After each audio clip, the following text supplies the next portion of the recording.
So, good morning, Andrea. Good morning, Tino. How are you? Good, good. How about you? Good. I'm just finishing my coffee, which is getting rather cold, but Me too. okay, very good. So I see the participants are starting to enter into the webinar room, so this is good. So we leave them a bit of time. And we recognize lots of names, so Two we have seconds, maybe people are connecting.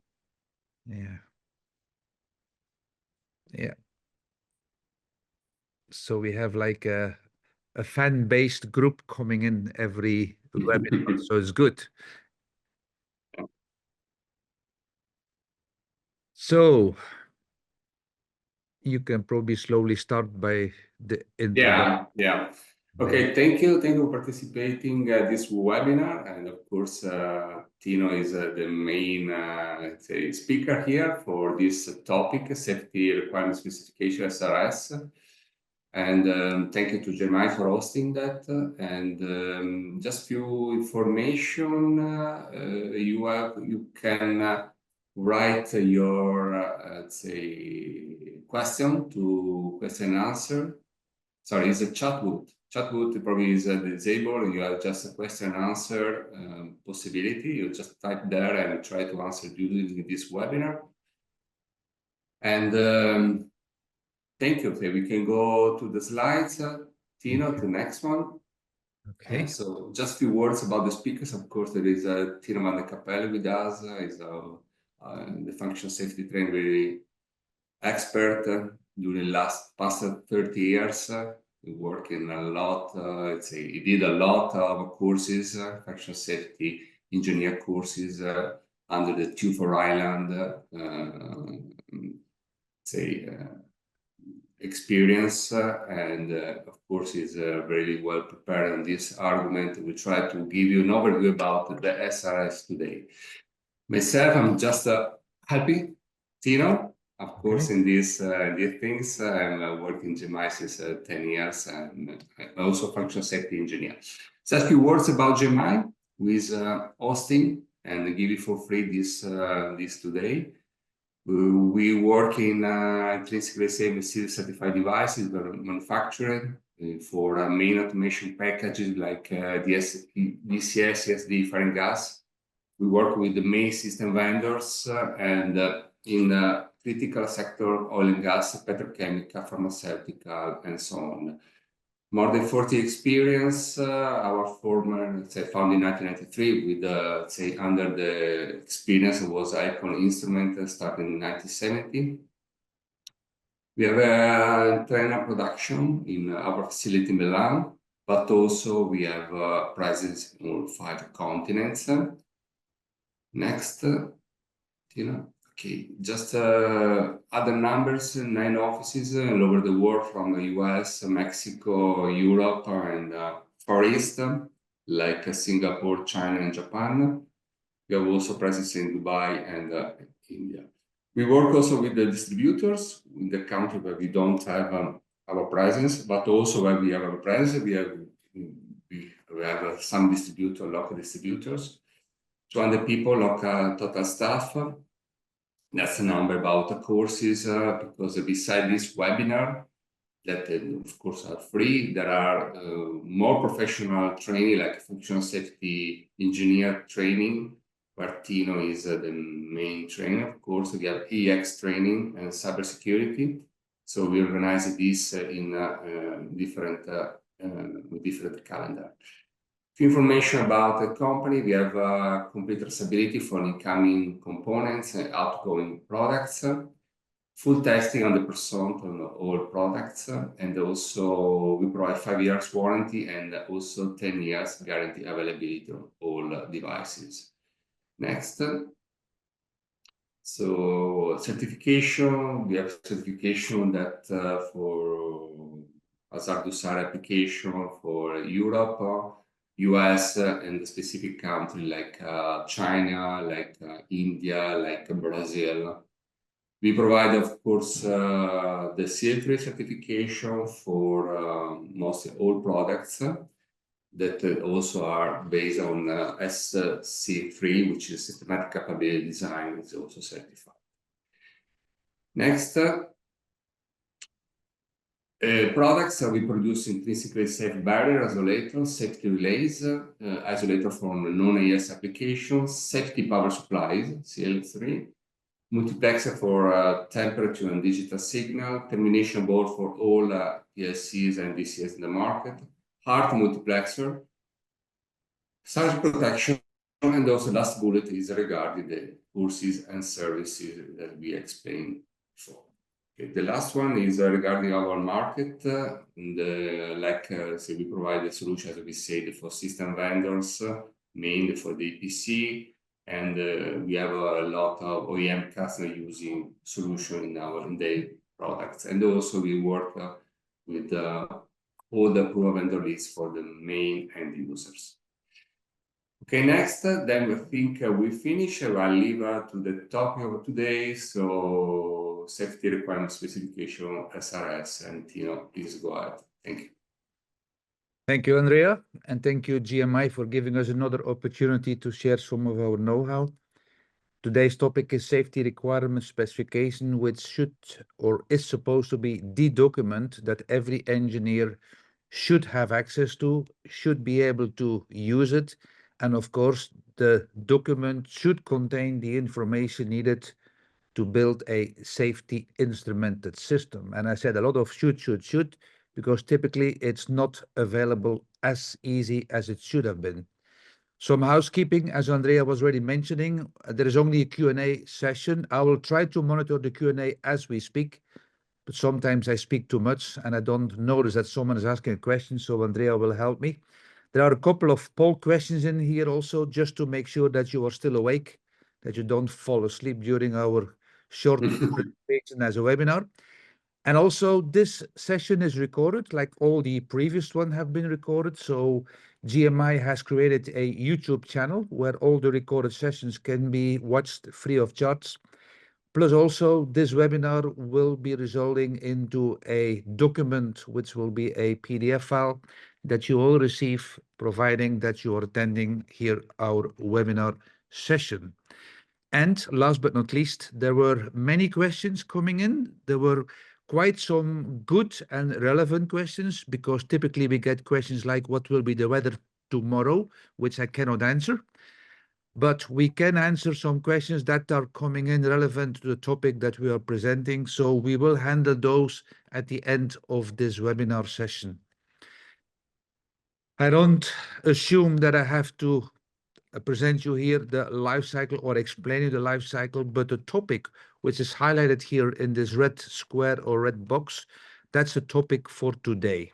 That means that if you look on this life cycle, which is actually a working principle, step per step, we will be handling or talking today about, it's called phase number 3. And as you can see, this box is having a number 3 in the left bottom corner. That is what we call a phase activity. Activity means you have to do something as an engineer. And what you are supposed to do in this specific phase activity is called safety requirement specification. So we want the engineers to describe exactly how the safety instrument function will have to be built, will have to be operated, will have to be maintained, and more important, have to be tested and proving it is working to achieve your necessary, let's say, safety integrity level or performance. You also see here in this box mentioning clause 10. Clause 10 is always referring to the normative chapter of the standard, which is in this case part number 1. That's the normative section of the IEC/ISA. I assume that people from North America are most likely not listening to this webinar. It would mean that you are listening in the middle of the night. So the people who are attending this webinar on this time zone will most likely be from the other part. So they most likely will use the IEC and not the ISA. But both standards have the same chapter, which is chapter number 10, and it is called Safety Requirement Specification. The previous phases, as from the life cycle, which I have not explained, but phase number 1 is always a start phase of any project. It is trying to identify your hazard, Then you will brainstorm the hazard. In other words, you will try to find an answer on what are the consequences, what are the likelihoods or the frequency that this event can occur. And based on the tolerable risk that most likely the corporate management or the plant management or the end user will decide what is acceptable, what is, let's say, tolerable in their factory. Based on the giving tolerable risk criteria, we will need to decide, is this acceptable for us or not, or do we need to assign or do we need to build an additional, let's say, protection level? Phase number 2 is classically called the layer of protection analysis, what most engineers will recognize as LOPA. And LOPA, you will assign a specific performance to an existing layer or to an existing system. If that existing system will not give you sufficient risk reduction, then you will need to come up with a solution. And that solution is called your safety instrumented system. And in that safety instrumented system, which is phase number 3, we need to decide how much risk reduction additionally or extra do we need. And that's a topic for today. We will try to define what extra risk reduction do we need. And that document, as already mentioned, is the document that should be a live document, meaning that the document shall be valid for a duration of the life of your safety instrumented system. We already have the first poll question, Andrea, that let's see if you can launch this. So the ownership of the safety requirement specification, which is often the discussion, who is now responsible for what? So the ownership, Andrea, do you have access to the poll questions or do I launch it over here? I do have it, but I don't know if I have the right ones. Okay. Should be the let me check if it's let me see. I don't see this one. Oh, okay. Well, that's an easy one then, because then we cannot ask the people to click it. It looks like whoever has made that Zoom web meeting organization, there is Sorry, it's a very big mistake from our side. I don't see this yeah. webinar. I also recognize it here. It is not the right one, Andrea. This is the wrong one. Okay. This is from a previous webinar. Anyhow, it doesn't matter. I will just handle the poll question over here. So supposed to that we could launch this and we would ask you who would be the ownership of having, let's say, ownership towards the quality of the safety requirement specification. Would that lead by the safety consultant / specialized company? Would you actually believe that the EPC or the engineering contractor is the ownership of the safety requirement specification? Would it be the SIS or the SIS integration team? Would it be the end user operating company who actually, let's say, make the production, who is responsible to maintain safety on site? Would it be the operation and maintenance team of that same SIS, or would it be the MAC or the main automation contractor, or all of the above? Well, typically, if we would have had the right poll question to launch, we would have seen that several of you would most likely select any of those A, B, C, D, E, F, or whatever it could be. Now, the only correct one, the only one that I would actually agree with any engineer listening to this webinar, is that it is the end user operating company who has the ownership of the safety requirement specification. And allow me to give you a few examples.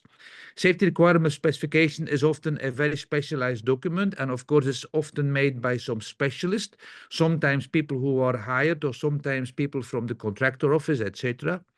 Now, the end user, when you walk into a site, when you walk into a factory, the end user, which is mainly the name on top of the gate when you walk into a factory, well, that plant management or the corporate management of that company is responsible to maintain safety on their facilities, on their production facilities. That is also why the ownership of the safety requirement specification lays always with whoever owns that factory.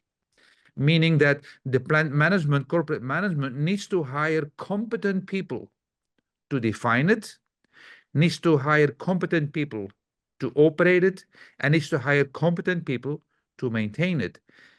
Having said that, if you go back in the past and see if some accidents are happening, it doesn't make really sense from the end user to try to blame the engineering contractor who has maybe delivered a wrong specification, because if you look at the entire life cycle, every single phase activity, before we physically start to build something, someone needs to verify that the document is containing all the necessary information, and now comes someone needs to make a assessment, and the assessment is an independent senior competent person that needs to make a judgment to say that the safety requirement specification in the state as it is actually applicable to be used to build to prevent hazards from forming a risk. So the only correct answer that we would have selected here would have been the end user. And of course, it's not down to the MAC or the EPC or any safety expert / consultant company that you have hired. If you would go back into the 6.15.11 standard and you would start to read the introduction of safety requirement specification clause, which is chapter number 10, then you would see that the objective is to have a specification so crystal clear that no one can start to make assumptions, that no one can start to make his own interpretation, that no one can start to use his own subjectivity. If it is black on white written on a piece of paper to say to an engineer, that's exactly what you have to build, then there is no much room for errors or for failures. However, we are living just in an opposite world. We always are using a bunch of documentation, a bunch of different documents, and they all somehow connected to each other. But if you want to see the real picture, you have to go through all the separate documents, or often there is information missing in the hope that the engineer that built the system, or that will operate the system, or that will actually maintain the system, is clever enough to find items out which were not been on paper. In other words, I'm always in my training courses are saying that imagine that you're giving this document to an engineer with zero communication to and with zero know-how from his own, from previous projects.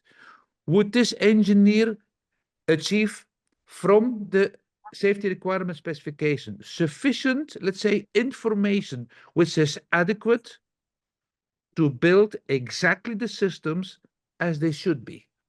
And that's, of course, a big challenge, because we are engineers and we all often believe that we don't have to put it on paper because it is so obvious for everyone. They should have known that. But the opposite is, why don't we actually try to put the effort so that we follow the standard, which is called a good engineering practice for engineers, where every single safety loop shall describe and shall include 29 different items. And that's a topic for today. Of course, it would be great to have one single document, but one single document in a larger scale project. What is a larger scale?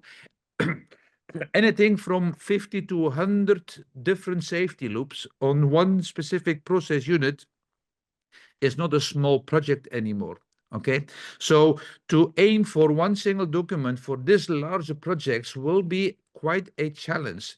If you have a smaller project, let's say you have a skid and on this unit is maybe 12 IOs, where there you most likely will have one single safety requirement specification. So it all depending on the size of the project, if you will have multiple.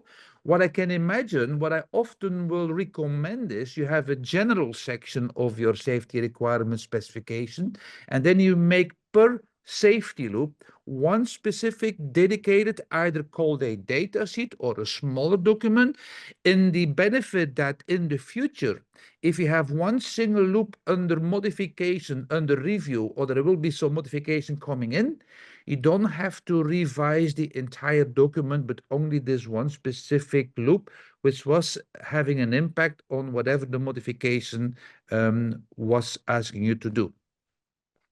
The 6.15.11 edition 2, which came out in 2016/2017 for the US 2018. So anything after 2017, that is the edition 2 reference. Well, in part number 1, which is specific, the normative section 10.3.2, describes that there are 29 items that shall be sufficient to design and shall include a description.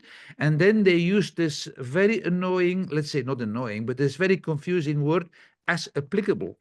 So any creative engineer will say, well, we have 29 requirements, but for my specific project, it's maybe not applicable. Well, when we make an inspection on any project or when we make an assessment on any project, then we will certainly look for all the 29 items, how well and how complete are they described or not.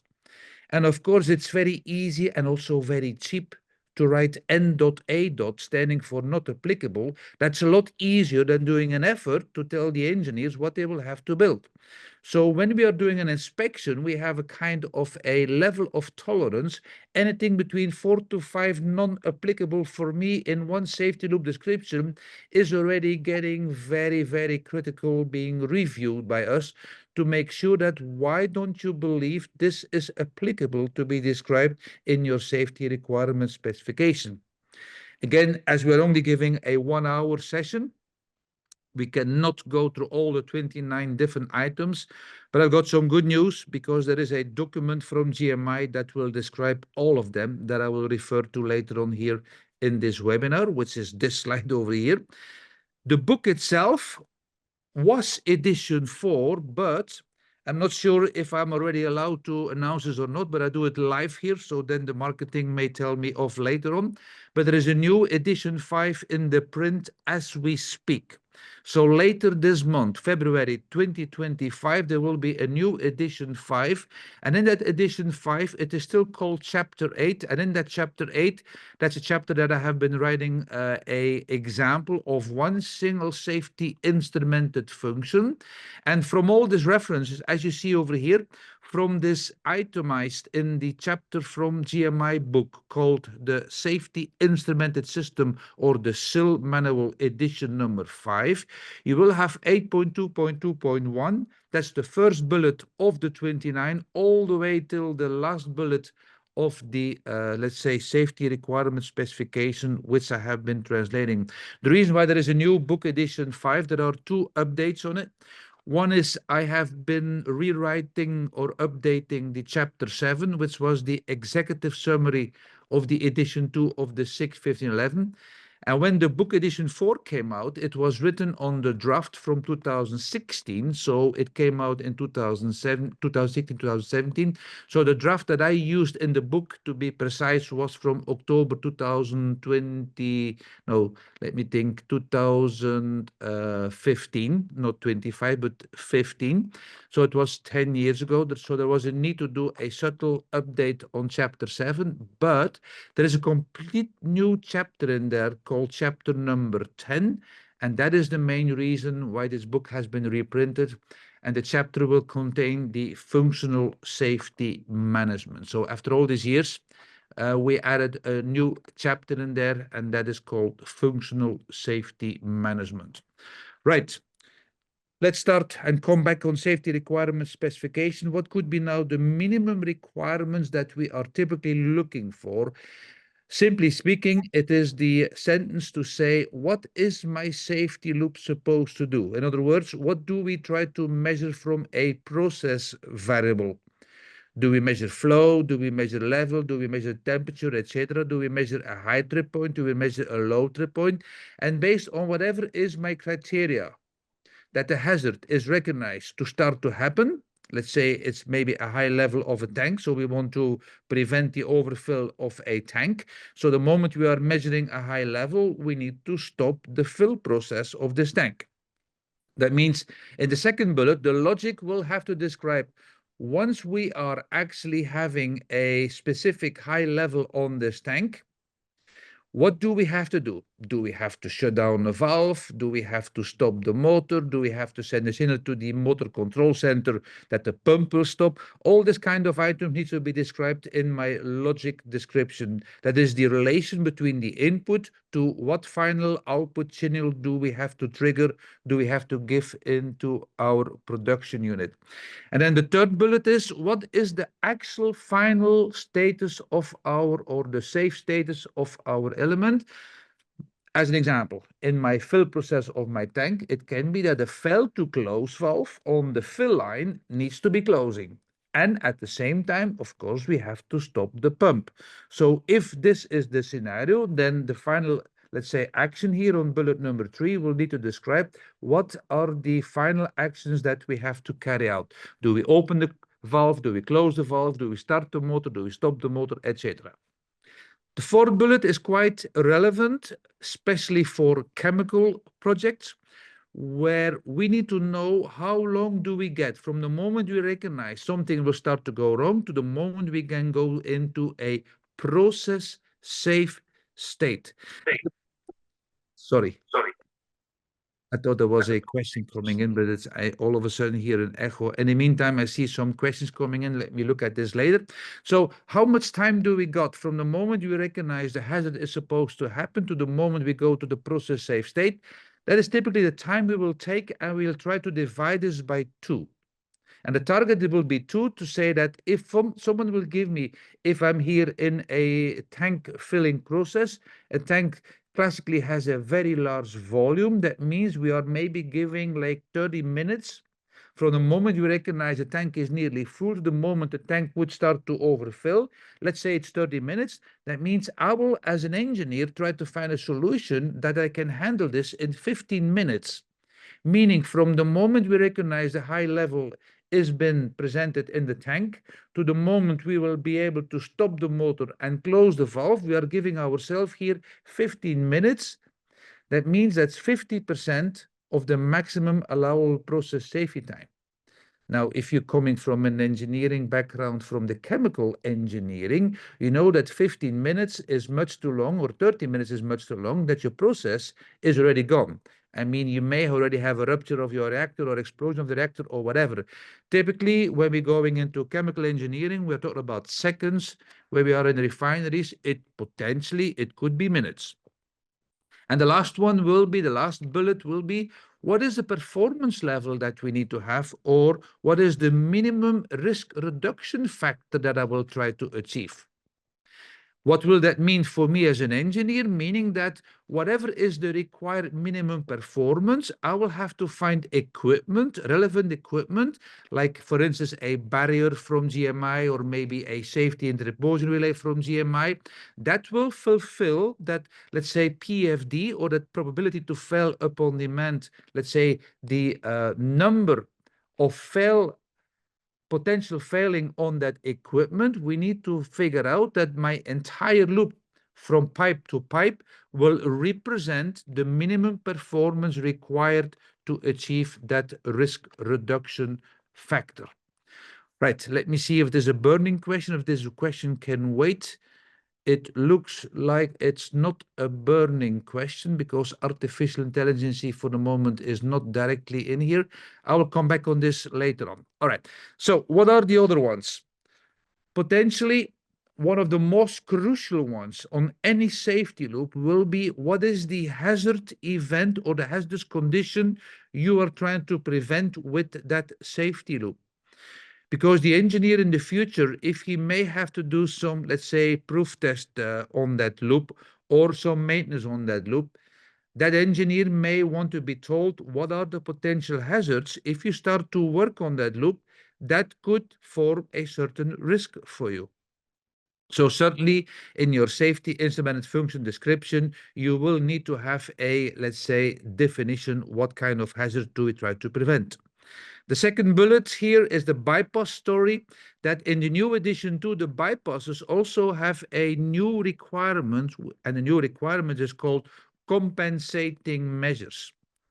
In a nutshell, you're not allowed to activate any bypass without first having compensating measures in place, because we are afraid that if you activate a bypass, you may start to lose or disable, or there may be some input signals that no longer will actually be able to carry out the safety activation.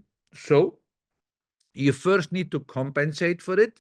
Of course, you will not just activate a bypass because you want to do something today. There must be a plan behind this. There must be a procedure behind this. There must be a approval behind this. And for most, there must also be a time limitation on that. We don't want you to bypass something maybe for weeks or months. So when the bypass is activated, first of all, the question will be, are we allowed to do that? Is there an authorization to do that? But is there also a compensating measure in place? The third bullet is to do with how good will we do the proof testing? And that's always the same discussion. If you look into our, let's say, history of design and safety instrumented system, I'm pretty sure that many of you listening in here today to the webinar, they may recognize that your sensing elements, that means whatever you measure, will be as a minimum redundant or triple redundant. You may have a 2 out of 3 measurement, and from a 2 out of 3 measurement, you may go through 3 barriers from GMI, and from the 3 barriers from GMI, you go into your analog inputs, which is again a triple analog input signal or analog input cards in your modular rack design of your safety PLC vendors. And from there, you may go into either some dual CPU modules or triple or even quadruple, whatever is the architecture of your safety PLC. And then comes the real story. You most likely will go to a single digital output, potentially through a single interposer relay from GMI, to a single solenoid, and then to a single shutdown valve. And guess what? All those triple redundant signals, which mainly are not failing as often as your shutdown valves, are all built triple. You can easily test them without stopping your production. But there's one single valve in your one single pipeline. You've been told by production people, do not move the valve, otherwise you will stop production. And that is mainly the one that potentially will be stuck in the wrong position. So when we are talking about proof test implementation, our main focus should be our final elements, because those are the hardest ones to test. Those are the ones typically which are not allowed to be tested because of production reason or availability reasons. So when we are coming up with a specific test interval that we are saying, oh, we're going to test once every year, that's a classical story. And then the question is it always the same once every year, or is the year plus 1 month, 2 months, or 3 months? Because that means your prediction of availability cannot be proven if your test interval is starting to slip. The second one is your proof test coverage. Basically, frankly speaking, we don't care how frequent you test. I personally more care how good you will test. And that's the same story as I've been telling before, that if you're not feeling well, you go to a doctor. We don't care how frequent you go visit the doctor. We hope the doctor will find your problems. That's the same with what you do with your proof testing. When you are testing your safety loops, we don't really care as often, or let's say how exactly frequent you will test them. It's more to the point how good you test them, and also the consistency. Consistency was new by the addition to asking ourselves the question, when you have 5 engineers doing the same procedure for carrying out a proof test, will all the 5 engineers do it exactly the same?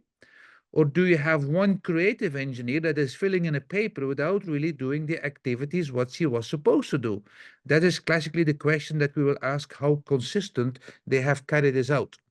The other one is the assumed sources of demand on your SIF.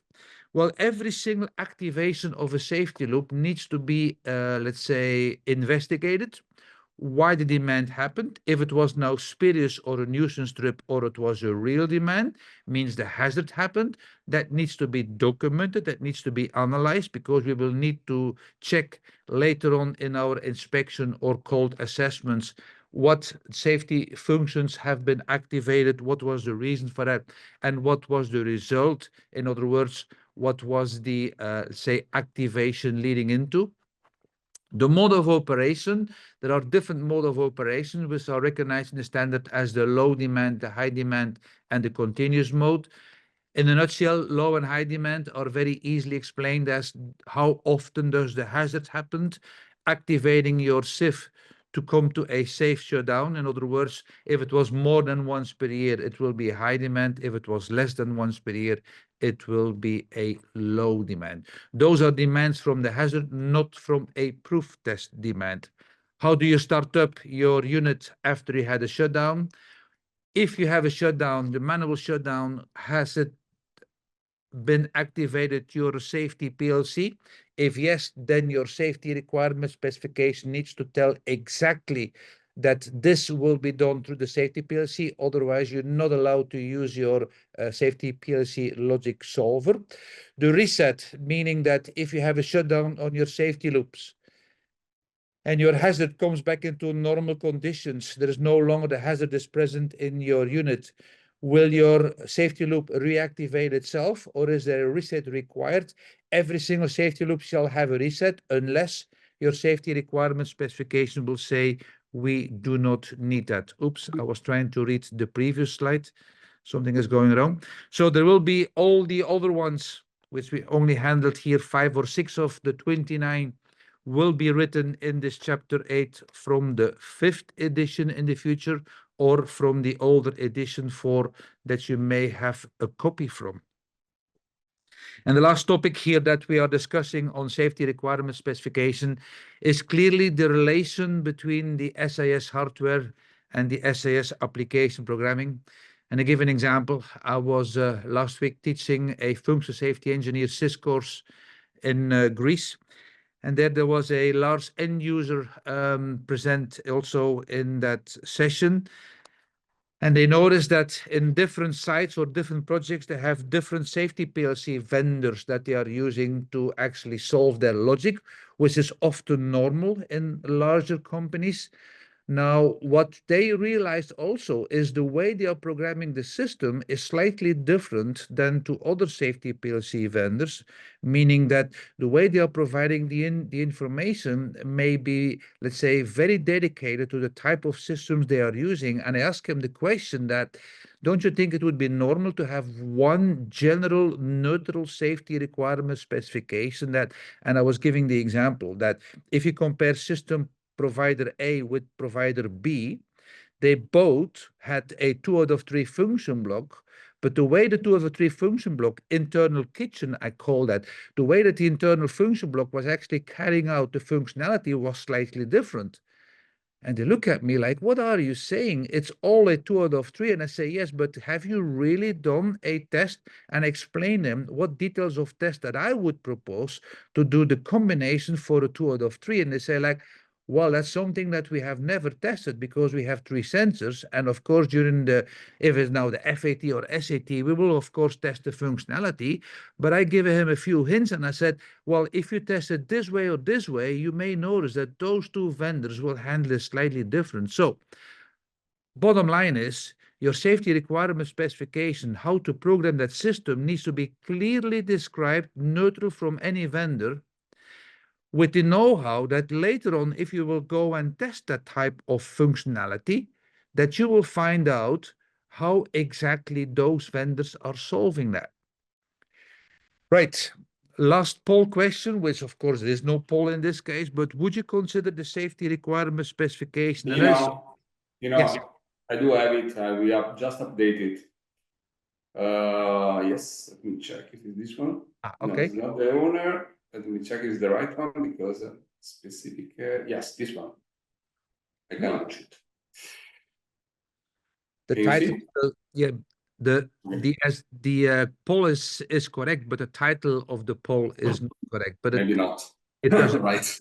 It doesn't matter. But the question is still valid. So, would you consider your safety requirement specification as you can see here? Number 1, design specification document. Number 2, a operational instruction document. Number 3, a maintenance instruction document. Here Paul D calls a SIL verification reference document. E, an as-built document, and the last but not least, all of the above, and only one is the most complete and the most correct answer. So we still have only 43% of the people clicking on the button, so there is no prize to gain. In the meantime, let me read this question and answer so I can see if I can prepare my answer for that. In the next way, how validation of sys and equipment how is validation of sys and okay. Right. So that's a good question actually from this participant here.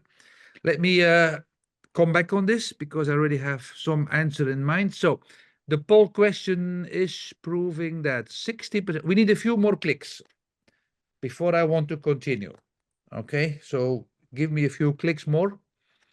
For those who are afraid to click the button, I only have 60%. That means we go and strike Andrea. We don't want to continue if the people will not click up. That's at least one more. Thank you for that. There are a few more. We're nearly there. We need 70%. We only have 67% of you that are willing to prove that you are clicking one of those answers. All right, Andrea, I think we should continue as they are very stubborn today. 69, we're nearly there. We only need one more click. Whoever haven't clicked the button, do it now.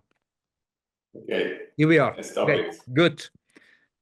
All right, so, well, 33%, that's 1/3 of the people who would actually click that button. They're saying, we see the SRS as a design specification. Well, certainly we'll use it for design, but the people from operation, which is 6% in here, also will use that document because that document will tell them how to operate, how to do the shutdown, how to do the startup, etc. Of course, there is no one clicking here on maintenance, and I really puzzle why. Are all these people listening to the webinar have no maintenance information skills out of a safety requirement specification? Then I can only tell you, you are living in the opposite world because your safety requirement specification is the document for maintenance people to refer to understand exactly how they can bypass, how they can maintain it, how they can test it, etc. Those who are saying it's a silver verification, I also would say yes, because it will give me, let's say, quite some detailed information how the systems has been configured. And then no one clicked as built documentation. Well, that's very unfortunately because the safety requirement specification should be a live document and should be always being up to date as built as your systems are actually reflected in the field. And those who have clicked all of the above, those are the ones that I really like because that's exactly what we try to achieve here. It's not only for designers or operation or maintenance or still verification or for those who are updating the documentation. It is for everyone. So it is certainly for all of the above. So that was the correct answer. Oops. Let me stop sharing that. Now, as we are somewhere here coming towards the end, some of the key challenges on the 61511. Well, the functional safety manual, which is a specific requirement versus the safety manual of the SIG 1508, I have realized after the last, let's say, 9 years since the edition 2 is out, that majority of people coming to a specialized course called Functional Safety Engineer to achieve this prestigious award called Certification of TLV in Ireland, well, the majority of people have never really seen a functional safety manual customized on the projects. Nevertheless, that is the main target for the edition 2 of the SIG 1511, that you will have that. And of course, there is a lack of that in the industry. Second bullet, cybersecurity, which we really haven't touched at all here, but the new edition 2 is asking that during your process hazard risk assessment, one of your risk assessments is called security risk assessment, shall be carried out, and they are referring to 3 documents, one of which is the IEC 62443, which is the OT security. The other one is a technical report from the ISA 84, and the other one is the IEC 27000 series for the IT security. The third bullet is very often people are struggling with how can they define the coverage factor from final elements. When, for instance, they're using a shutdown valve, the actuator is bought from vendor A, let's say it's a ball valve. The ball valve is coming from manufacturer B, and maybe the positioner is coming from manufacturer C. And clear, the manufacturer A, B, and C have nothing to do with each other, are not talking to each other, and are of course not liable for whatever the other, let's say, provider is supplying to you. So what we're trying to say is here, how do you judge the proof test coverage of a subsystem where you are combining three different functionalities from three different vendors with three different, let's say, specifications together into one solution to close the product in your pipeline, as an example. And that is, of course, where the challenge will be. How can you estimate for that specific the coverage factor? If you go into the safety manual of give it a safety relay from GMI, well, in that safety manual, the GMI specialists, which are the people who have developed the product, will help you and will actually explain you exactly how to test this. Yes, Andrea, I see you raise your hand. Or maybe you didn't raise your hand, no? No. I didn't raise it. Okay. All right. Okay. Let me close this again. All right. So the proof test coverage factor will be always defined in your safety manual. And that is the safety manual based on the SIG 1508, which we just referred to. The safety manual is a mandatory document to be given to you by the manufacturer. So a manufacturer like GMI, as you have seen this slide with all the certification they have, which is not only the IEC, there are many different certifications which they have obtained. One of them is to prove they are complying to the SIG 1508. And the way that the manufacturers will do that, they need to give normative required by the standard. They need to give you a safety manual. In that safety manual must be the complete story for the hardware section as also for potentially the software section. Providing there is some firmware in that device, well, then the section number 3 from the SIG 1508 will also be very specific requirements needs to be, let's say, explained to you as an end user. And that is what GMI will be doing in their safety manuals. Second last bullet is the proof test interval based on the analysis and the risk assessment. So based on the mission time on your safety loop, that will determine how frequent you will have to go and prove your loop is still working. And the last but not least, the human factors in design, maintenance and operation of the SIS. That's always the question is how good is your quality of your functional safety management enabled to avoid the human errors in your, let's say, activities from your life cycle. The other one is the MTTR versus the MRT. In that book, it used to be slide or page number 244. Unfortunately, the new print has used different page numbers, so I will have to revise all these references in webinars and also in my training courses, but the topic is still relevant. The MTTR used to be called the mean time to repair. It's now called the mean time to restoration. And you can say, well, it's only a new definition in wording. Well, it's not. It's a different concept, and that is what has been explained also here in that book, where the MTTR is only valid for detection by diagnostic-based systems. In other words, if your valve has no detection, which typically they cannot have, they have no diagnostics, right? Well, there you will have to ask yourself the question, how long will it take me to reveal the valve is no longer working? And if your proof test interval, as an example, is 5 years, which by some end users, it is already 5 years now, well, then that means you will have to wait a long time before you will find out that your valve is no longer working. And those are the kind of issues that could be a challenge. What Andrea was mentioning, we are providing training courses not only for functional safety, but also for cybersecurity. So we're doing the fundamentals and security risk assessment. There will be a new course by the summer, which will be the design and implementation for cybersecurity on your installation. Of course, we do also in-house and customized trainings, and there will be some more GMI webinars to follow. As personally, I think I have 5 or 6 webinars over the entire year for GMI. We also do the life cycle service support specific on some items like PHRA on LOPA, on SIL determination, safety requirement specification. We're helping some projects to write the safety requirement specification. And of course, we also do management of functional safety and assessment. We also provide some lifecycle support for the 62443. That is the book which is out or will be out by the end of the month in the 5th edition. We also have the Academy from GMI, which is here available on this web link. And before we close, let me open the other Q&A session. And in the meantime, I will also try to handle here the questions which were already asked by this one participant. Okay, so before I start, let me first jump into the Q&A.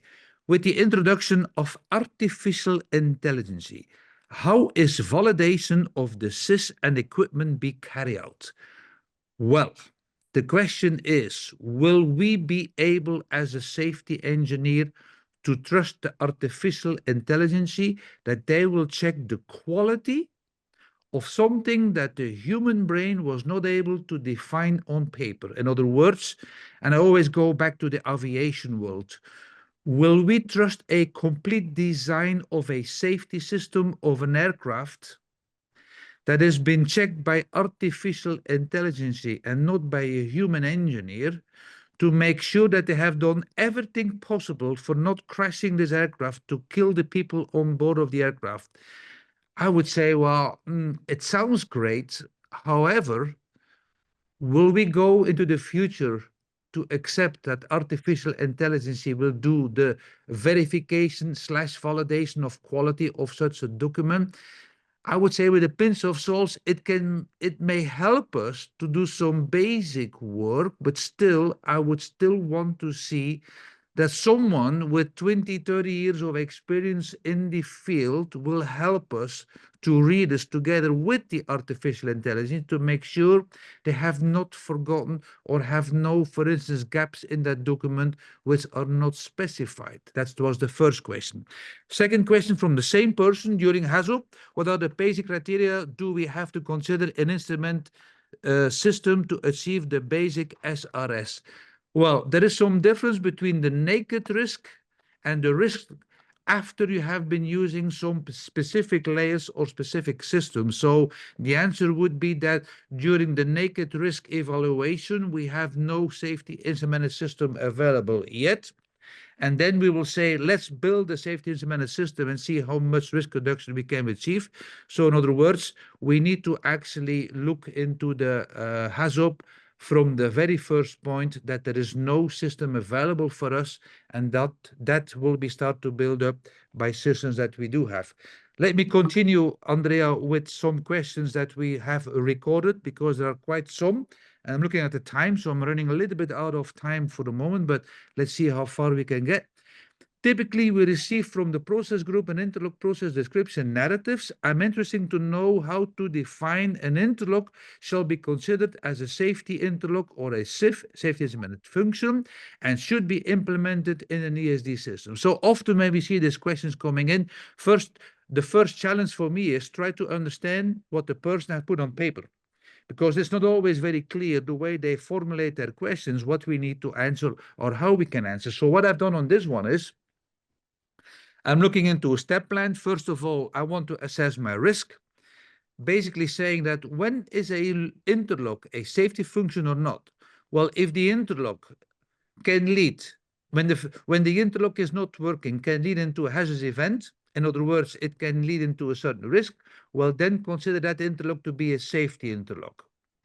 Then perform a process hazard risk assessment together with the LOPA analysis. That means that if your risk is still intolerable, then we need to come up with what risk band do we need to reduce it, enable for us no longer that this hazard can actually create a certain risk.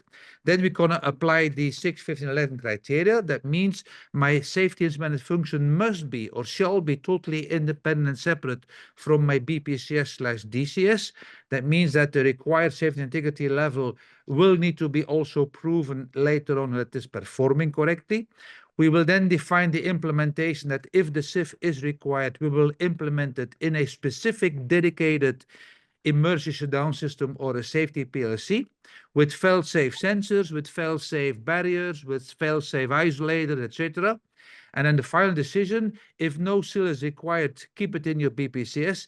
If there is a SIL required, always use a specific dedicated ESD system for that. That's one question, which is called free consultancy. So those are the engineers that think like, oh, Tino will give a webinar. Let's give him as much as questions that he can answer free of charge. And I've done my best because GMI is paying me to give you the maximum during this 1 hour. So 4 questions. What are the key components for a safety loop? Second question, how do you determine the SIL level? Third question, what are the common hazard scenarios that require a safety loop? And the fourth question, how does a safety loop integrate with a DCS PLC? Well, again, it's quite a question, but let's try to answer as good and complete as we can. A safety loop or a safety instrument function consists of 5 primary components. I can be quick on that because that has been answered already in the webinar or during the webinar itself. The sensor, what do we measure? The logic solver, what needs to be done? The final element, what is the final action that we try to achieve? What is my reaction time? Means my reaction versus my process safety time divided by 2. And what is the performance of my safety loop? So again, those are your 5 key components, which you will see here on this slide. Second question, how do you determine your safety integrity level? Well, there are 2 options. Either you do a quick estimate, that means you use a risk matrix and a risk graph. That means a risk matrix, risk graph will give you a very quick, let's say, decision. What is the consequence? What is the frequency? What type of SIL level do I need? In other words, it will only give you SIL 1, SIL 2, SIL 3. It cannot give you a dedicated performance, what you will need to build. It can only give you, you have to go for SIL 1 or for SIL 2 or for SIL 3. The more precise estimate is through LOPA or through bow tie analysis, which will be, bow tie is actually 50% of LOPA. Means your event analysis is the same as LOPA, which is half of your bow tie. With that specific exercise, you will try to define what is my initiating frequency of my event, what is my tolerable frequency, which is tolerable, which is acceptable. We will measure the bandwidth between that, that is the gap. That will be your exact safety integrity level performance that you will have to build. Number 3, what are the common hazard scenarios? Well, we mentioned most of them already. It's either pressure, temperature, level, or flow. We will look at high or low as a kind of a trip point. And I'm giving you here some examples, which I'm sure that once you have this slide, that specific engineer who asked the question can read that. The rest I will save you with all the examples. When you go into a loss of critical utilities, a kind of power, that means that it needs to be also defined on what will be initiated as an ESD action to prevent the uncontrolled process conditions. So those are the kind of the common hazard scenarios that will require a safety loop. Question number 4. How does a safety loop integrate with a DCS PLC? I don't like the word integration because we are totally and utterly against integration of your control system with your safety system. The moment you start to integrate, it becomes a mess. It becomes a mess to prove one, if one is dying, the other one will survive. That is the one example, simple. The other example is to do with your cybersecurity risk assessment, because if you start to mix it, that means that how will one be able to influence the other system? Those are kind of items that we will look at. It's always the same debate that we will look into common causes, common modes, systematic failures. So when you start to integrate, that is not a very good starting point. Since the year 2004, so for the last 21 years, we are advocating in the IEC 61511 normative part 1, a clause 11.2.4, meaning that your BPCS system and the SIS system shall be separate and shall be independent to the extent that they will not interfere, that they can avoid common cause, common mode, and systematic failures.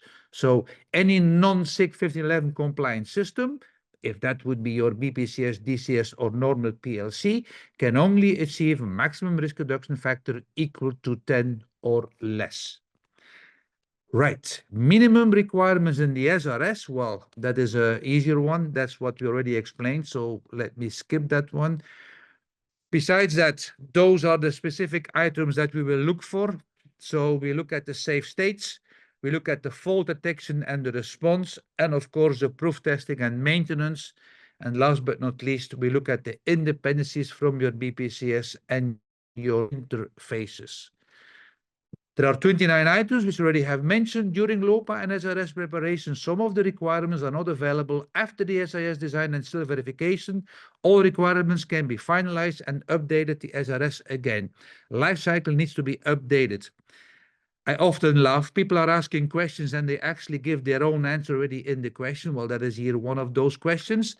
Do you need to update the SRS when you do some modification, or if there is a new part of a hazard being analyzed in a new HAZOP or a LOPA, etc.? Well, the question is, of course, yes. You have to update your documents because, again, your SRS is a living document that needs to be updated to all the modifications that you may make during the lifetime of your safety instrumented system. Any change in a safety function, reliability data, or in design assumption must be reflected in the safety lifecycle to maintain compliance with the 61511. And for the person who is also still attending the meeting, I've seen your name, so thank you for the question.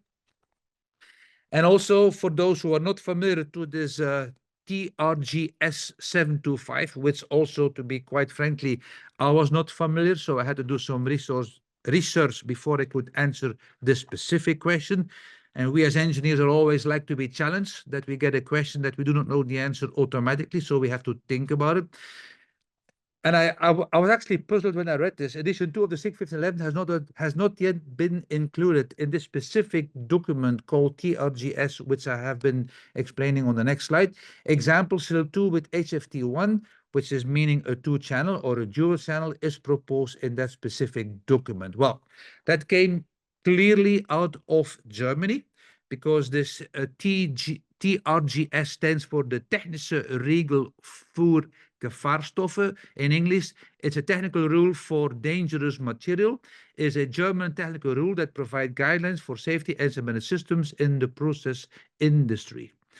It is developed under the German hazardous substances legislation, which is again a German word over here, and it references international standards like the IEC 61511. So in the specific German 725 technical rule document, they are referring to the 61511, but independent from the 61511, that technical document is requiring for a SIL 2 to have a hardware fault tolerance of 1, which I have to say that would be also my personal preference.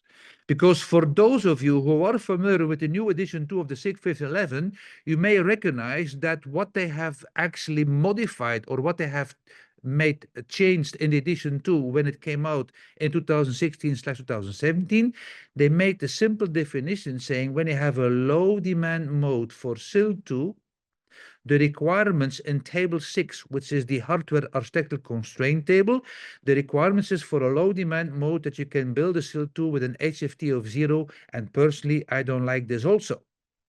So someone in the committees have decided that if you have a low demand mode and you need to achieve a SIL 2, you can use a single sensor with a single logic solver action with a single final element. Of course, the end users, they all love that. Why? Because they can save money. They can say, well, the previous edition, one of the standard would ask us to build 2, let's say, valves, but now we can do it with 1 valve. That's a huge saving. Yeehaw, let's go for that. Now, in the same standard, in the same table 6 of the 61511, they actually realize, say, well, if it is a high demand, that means your hazard is happening more than once per year. Be careful. Please build HFT equal to 1. That means in this case, we want you to use 2 final elements to isolate the stream in the pipeline. So bottom line is, I would rather say, well, if my hazard is now happening not more than once per year, why would I then decide, oh, let's be happy and go by 1 final element? I like this German document very much so that I would say it makes sense that they realized in Germany in the technical document saying that for any SIL 2, always stick with HFT of 1, go back to the initial edition 1 of the standard, try to go for always having hardware fault tolerance of 1. And for those of you who do not reflect what this HFT means, it stands for how many danger failures can I tolerate and still achieve safety. So thank you very much for the engineer who asked me the question here, because now I can explain this to any German engineer in a training that this document for me makes sense. I would prefer this personally. But again, the IEC is not from me personally, it's coming from a committee. And of course, why the item has not been adopted yet, I have no idea. Maybe there is some delay in trying to adopt this specific document. Live webinars and schedule. If you go to the GMI webpage, you will see we have some live webinar schedule online. The one we have done or just finished is the one that was upcoming. I'm sure that in the next coming weeks, there will be some newer ones posted again. And we have one last poll question that I will ask my friend Andrea to launch. Look, if there is some new questions in the meantime. Yes, there is a new question. There is a new standard in preparation for use AI in functional safety.